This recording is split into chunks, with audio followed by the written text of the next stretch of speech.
السلام علیکم، میں ہوں ہارون، اور ہمارا چھوٹا سا وقفہ تھوڑا سا زیادہ بڑھ چکا تھا اور اس کے بعد ہم دوبارہ سے حاضر ہوئے ہیں، اور احمد بھائی سے اب ہم وہی سے اپنی بات شروع کریں گے جہاں سے ہم نے چھوڑی تھی، وہی کوسچنس ریپیٹ کریں گے۔ اس سے پہلے میں ایک چیز ایڈ کر دینا چاہتا ہوں کہ ہم اگر یہاں پر اکٹھے ہوئے ہیں تو پریکاشنری جو میئرس ہم سارے فالو کر رہے ہیں، جو بھی گورنمنٹ نے بتائے ہوئے ہیں، اور ہم سینیٹائزرس، ماسک اور یہ سب چیزیں جو ہیں وہ فالو کر رہے ہیں، اور ہم الحمدللہ ابھی تک کسی قسم کے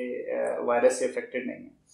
تو ہم یہاں پر اکٹھے ہوئے ہیں اور مقصد یہ ہے کہ ہم احمد بھائی سے بات کریں۔ اور احمد بھائی، لاسٹ ٹائم جب ہم بات کر رہے تھے تو میں آپ سے یہ کوشچن کر رہا تھا کہ آپ کی حضرت سے پہلی بار ملاقات کب ہوئی تھی؟ تو آپ نے بتایا تھا کہ آپ جب حضرت سے ملنے کے لیے گئے تھے، آپ اس گھر کے آگے رکے اور آپ نے وہاں پر گاڑی کو روک دیا کہ اس گھر میں حضرت موجود ہیں، اور پھر وہاں سے رکنے کے بعد آپ نے بیل دی اور وہیں پر حضرت موجود تھے۔ بالکل۔ تو یہاں سے ہم نے تھوڑا سا ایکسپلین کیجیے کہ جب آپ کی فرسٹ ٹائم حضرت سے ملاقات ہوئی تب آپ کی کیا فیلنگ تھی حضرت سے ملنے کے دوران، اور آپ کیا چاہ رہے تھے کہ آپ کو ان سے کیا کیا چیزیں ملیں اسپریچول پوائنٹ آف ویو سے؟ فیلنگس تو بہت زیادہ عجیب تھیں، مثلا اس کو میں اب ایکسپلین کرنے کے لیے تو میرے پاس الفاظ نہیں ہیں، لیکن ظاہر سی بات ہے جتنا ایک طویل سفر کیا ایک شخص سے ملاقات کے لیے اور فائنلی وہ سامنے تھے۔ بہرحال ہم اس گھر پہ داخل ہوئے اور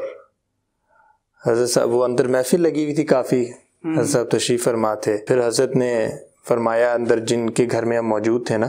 حضرت نے ان کو فرمایا کہ بھائی ان کو جو لاہور سے ساتھی آئے نا ان کو بلاؤ۔ تو پھر میں اندر گیا تو حضرت نے نام پوچھا میرا اور فرمایا کہ کہاں سے آئے ہو؟ ہم نے کہا لاہور سے آئے ہیں۔ میری والدہ ساتھ تھیں تو والدہ نے بھی حضرت سے یہ بات بولی کہ آپ کی شاگردی میں آنا چاہتا ہے۔ پھر حضرت نے اپنی جیب سے فیض النور سلسلے کی ہمارے کتاب ہے اذکار کی، جو نصاب ہے بالکل، حضرت نے وہ اپنے جیب سے کتاب نکالی اور حضرت نے دی، حضرت نے فرمایا کہ یہ اذکار شروع کرو، اور باہر ایک ساتھی حضرت نے فرمایا اسے حصار کا طریقہ پوچھ لو۔ بس گفتگو اتنی ہی رہی۔ پھر حضرت نے اپنا فون دی، کہتے ہیں اس میں اپنا نمبر فیڈ کر دو اور کال کر لیا کرو ہفتے بعد، معاملات بتانے کے لیے، اذکار مزید پوچھنے کے لیے، یا کسی اذکار میں کوئی مسئلہ آ رہا ہو، پریشانی ہو تو اس کے لیے۔ بس وہ ملاقات ہوئی اور پھر اس کے بعد آپ واپس بس پھر سیدھا واپسی کا سفر ہوا، اور وہ اذکار پھر اسی ترتیب سے شروع کر دی اور وقتاً فوقتاً رابطہ حضرت سے ہوتا رہا۔ صحیح، یہ سب جو ہے ملاقات کا تھا سارا معاملہ۔ صحیح۔ اور آپ کی فیملی کے ساتھ کچھ جادو کے معاملات بھی تھے جس کی وجہ سے آپ حضرت سے ملاقات اور علاج کے لیے گئے تھے، یا وہ معاملات بعد میں سامنے آئے اور پھر آپ نے حضرت سے رابطہ کر کے ان کا؟ جس وقت حضرت سے ملاقات کے لیے ہم گئے تھے نا، جی، اچھا، میں پہلے اس چیز پہ زیادہ نہیں وہ کرتا تھا، میں فضولیات ہیں، جادو وادو نہیں ہوتا، کیونکہ نا میری والدہ کی طبیعت تھوڑی خراب رہتی تھی۔ جی۔ تو اب میرے جو والدہ کے بھائی وغیرہ تھے وہ کہتے تھے کہ جی آپ چیک کراؤ، جادو ہے، یہ ہے، وہ ہے۔ تو اب عقیدے کا بڑا مسئلہ ہوتا تھا کئی لوگوں کے اندر، تو میں کہتا تھا کہ بھئی ایسے کوئی معاملات نہیں ہیں، اور نہ ہی اس طرح کی کوئی بات کرے گھر پہ۔